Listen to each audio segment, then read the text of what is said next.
నా కొడుకు పేరు గాదే సాయికృష్ణ. 23 సంవత్సరాల పిల్లోడిని శ్రీలంక నాగరాజు గారు నా ఇంటికి ఇద్దరు కానిస్టేబుల్ని పంపించి నన్ను రమ్మన్నారు సార్ గారు అని చెప్పి తీసుకొచ్చాడు. సీఏ గారు రమ్మన్నారని చెప్పి నన్ను అక్కడి నుంచి తీసుకొచ్చాడు. అక్కడి నుంచి తీసుకొచ్చి నా చేతిలో ఫోన్, నేను వస్తాను, నా చేతిలో ఫోన్ లాగేసుకొని నన్ను తీసుకొని వెళ్ళిపోయి 12:30 1 గంట దాకా నన్ను అక్కడ పెట్టి సార్ పిలుస్తున్నారని చెప్పారు. లోపలికి వెళ్తే నీ కొడుకు ఎక్కడా అని అడిగాడు. నా కొడుకు ఎక్కడ ఉండటం లేదయ్యా, వేరే చోటకి వెళ్ళిపోయాడు, ఏదో కష్టపడి బతుకుతున్నాడు అని నేను చెప్పా. నీ కొడుకుని నేను చంపేస్తా, నువ్వు దండ రెడీ చేసుకో, వెళ్ళిపో బయటికి అని చెప్పి నోటికొచ్చినట్టు మాట్లాడి నన్ను బయట కూర్చోబెట్టి నేను వెళ్ళిపోయి బయట కూర్చున్నా. తిడుతున్నాడు అని చెప్పి కూర్చుంటే కాసేపు ఆగిన తర్వాత 1:30 2 అయ్యిందయ్యా. నేను వెళ్ళిపోయి కింద వెళ్ళమ్మా, భోజనం చేసిరా, నీరసంగా ఉన్నామని పక్కన వాళ్ళు అన్నారు.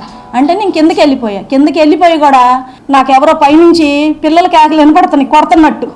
నేను ఇక గుమ్మలోకి ఎక్కడ దాకా రోడ్డు మీదకి కూడా రాలా. నేను ఇంకా ఆ గేటు దాటి బయటకు వచ్చాను. నాకు కేకలు వినిపించేటప్పుడు అమ్మ నా పిల్లోడు ఇక్కడే ఉన్నాడని చెప్పి నేను వెనక్కి వచ్చా.